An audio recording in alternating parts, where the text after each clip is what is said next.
Coming to paperback and e-readers this April, Isis, the main event. It's carnage inside of a steel cage as the goddess next door steps in the squared circle against the beast from the falls in this all-new Isis series adventure. Get Isis, the main event, this April. Okay, I got a chance to take a look at the Super Bowl ads for Black Widow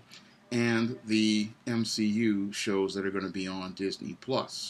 And the Black Widow movie is still a meh for me, even after watching this Super Bowl trailer, because I still don't see anything that impressed me. I still see a bunch of the same old types of stunts that they have pulled in previous Marvel Cinematic Universe movies, cut and pasted to this movie. And most importantly, I still just don't see a reason to care about Black Widow at all. I mean, she's dead since Avengers Endgame, so there's no real reason for me to even care about this movie because we already know the final outcome and the final fate for Black Widow. So I look at this second trailer with the Super Bowl and I just see a movie that seems redundant, a movie that seems to be cut and pasted from other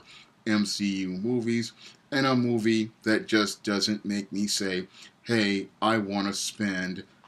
$15 to go get a ticket. If I see a movie that actually makes me think about spending $15, it's this new Fast and the Furious movie, which basically reminds me of those old G.I. Joe cartoons from the 80s, because that's what Fast and Furious 9 really looks like to me. It looks like a big new version of the old 1980s G.I. Joe cartoon, but Black Widow looks like,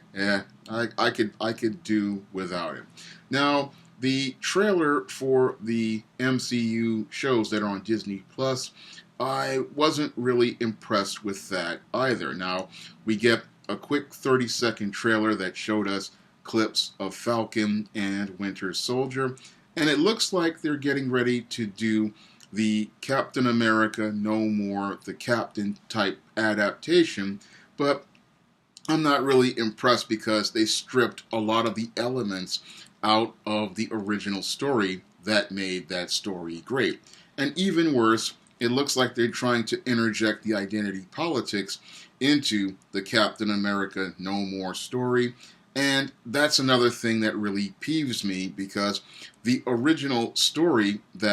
where Steve Rogers gave up his shield because the commission told him that Captain America was a mantle of the government, that story only worked because it was all about showing why Steve Rogers was Captain America and how what Steve Rogers presented as to the role of Captain America made it distinct and made Captain America special. So that element being taken out of the story, and then us being told, oh, Sam Wilson should be the new Captain America because Steve Rogers said so, that takes something out of that story, because I read all of those great comics from Mark Gruenwald, and again, the whole story was about Steve Rogers' compassion, Steve Rogers' understanding, Steve Rogers' heart, and these ideas and values. This is what made him Captain America and what made him distinct as a hero in comparison to John Walker, who was representing what people thought heroes of the 80s were all about. Because the John Walker character,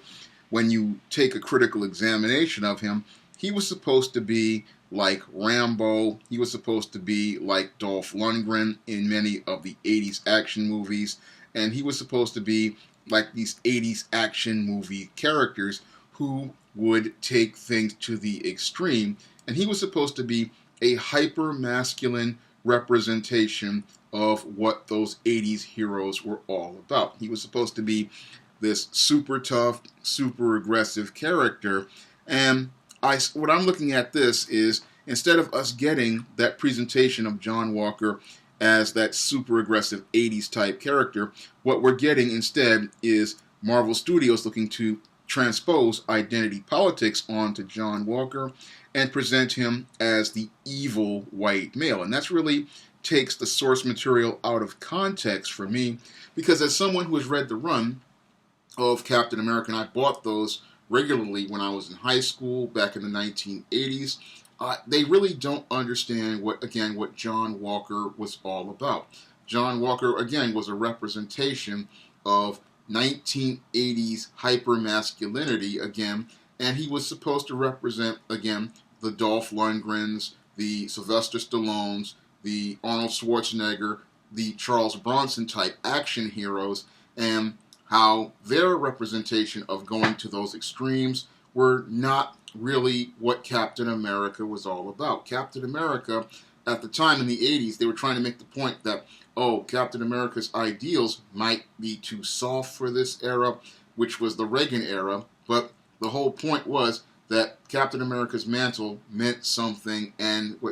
it was only something special and distinct to Steve Rogers, and it was Steve Rogers who made everything that Captain America unique. So your John Walker here looks like he's going to be used as some sort of type of Trump-type representative or some type of white male representative here, and I'm not really a fan of that type of identity politics being transposed on one of the greatest Captain America stories of all time, because what people call Captain America No More, the Captain, this was one of the greatest runs of the Captain America series in the 2 years that this storyline took to build, because Mark Gruenwald, a true master craftsman of a writer, I mean, he took about 2 to 2.5 years to build this story up, where your John Walker becomes Captain America, and we start to see him not really fulfilling this mantle because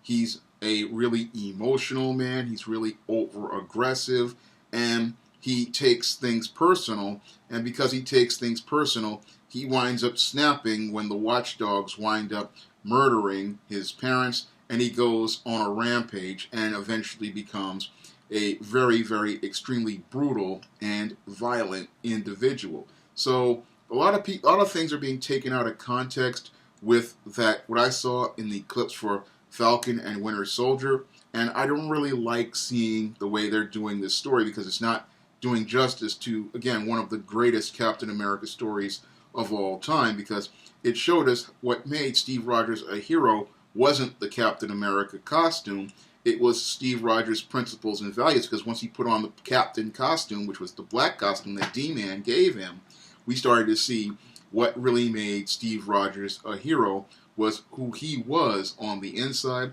and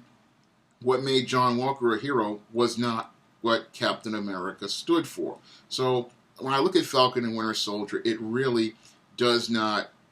really give us the whole story, and it's not really fair to not give us the whole story, because the story that was presented by Mark Gruenwald was a masterpiece, and if they executed it properly, we could have actually gotten a fourth Captain America film that could have been on the level of Winter Soldier, which is considered to be the best MCU movie ever made. And what we're getting is a half-done thing. Now, the WandaVision series, I'm not really feeling that one, because that one, when I take a look at the clips, it looks like they're trying to find a way to undo the Infinity Saga and the death of Tony Stark and the destruction of the Vision. It looks like they're trying to find a way to hit Control-Z on Avengers Endgame and try to bring everything back. So it's looking like more of a cop-out, because I see the long term of it as related to this Doctor Strange and the multiverse of madness,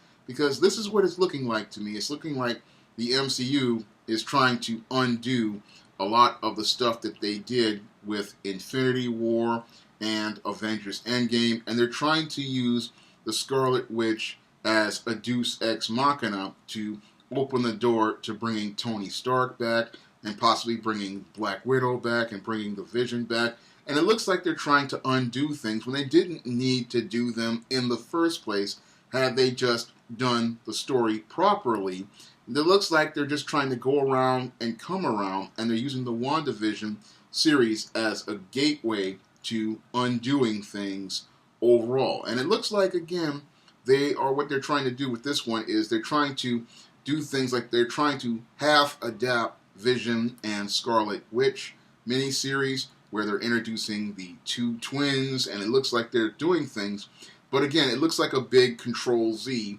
on the MCU where they're trying to get everything back to the way it was before they messed things up with Captain America Civil War and Avengers Infinity War. It looks like they're doing a big Control Z on things, and it looks like they're trying to go down the road with the old crazy woman trope that is commonplace in most of these comic books these days, and they're trying to say that your Scarlet Witch has gone completely insane, and now she's manipulating and altering reality like she did in 1989 when they said that her children were fabrications of her imagination, and they were saying in House of M that she could literally manipulate and warp reality. And what they want to do is use that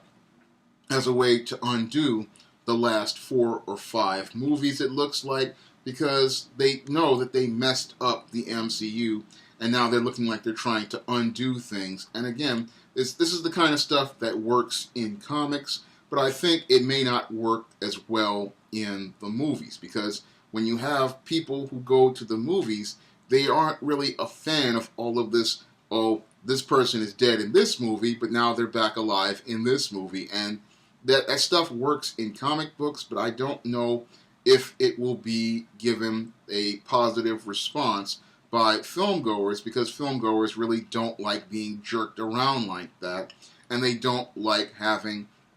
these kind of surprises pulled on them. So it looks like they're trying to pull the old death in comics type stuff, and then trying to bring that to the screen. But I don't know if it's going to work. Now, the Loki series, they didn't really give us that much, but when I look at these Disney Plus series, they visually look nice, but their stories, they don't feel as strong. But that's just par for the course with the MCU material these days. It's just not as strong as it was back in 2008. And it looks like a lot of their attempts to try to change the material is compromising the stories and preventing those stories from actualizing their potential. So there's a real problem with the MCU as related to the writing when I look at these MCU expanded series and I look at this Black Widow trailer. I really don't see anything there that makes me say I need to go out here and pay money to go see Black Widow or pay money to go pick up a Disney Plus subscription. I mean, their visuals are nice, but again, I just don't see enough story there to make me care about either of these parts of the MCU. As I see it,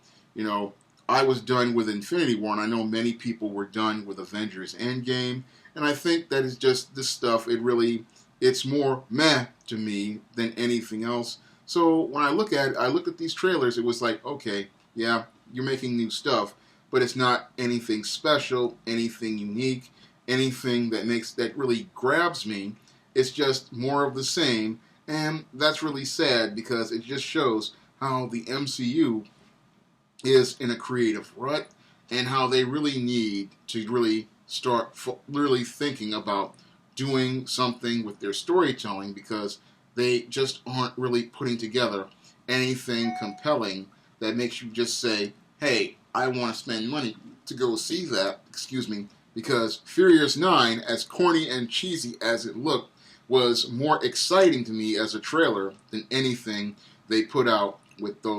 Black Widow or those Marvel series that are going to be on Disney Plus. If you'd like to see me make more videos about comics, science fiction, fantasy, and black fantasy and comics and science fiction, you can donate to my Patreon, my PayPal, or my Cash App by clicking the links in the description box. And if you want to pick up some of my action-packed SJS Direct fantasy fiction, like the ISIS series, the Eastbeam series, the John Haynes series, or the Spinsterella trilogy, you may do so by clicking the link to Amazon.com, where you can pick up my books in paperback and Kindle format. That's all I have to say for this video. You can comment, rate, and subscribe. Now available in paperback and e-readers, ISIS, the Beauty Myth. Learn the beauty secrets of the goddess next door in this action-packed ISIS series adventure. Get ISIS, the Beauty Myth at online booksellers everywhere today.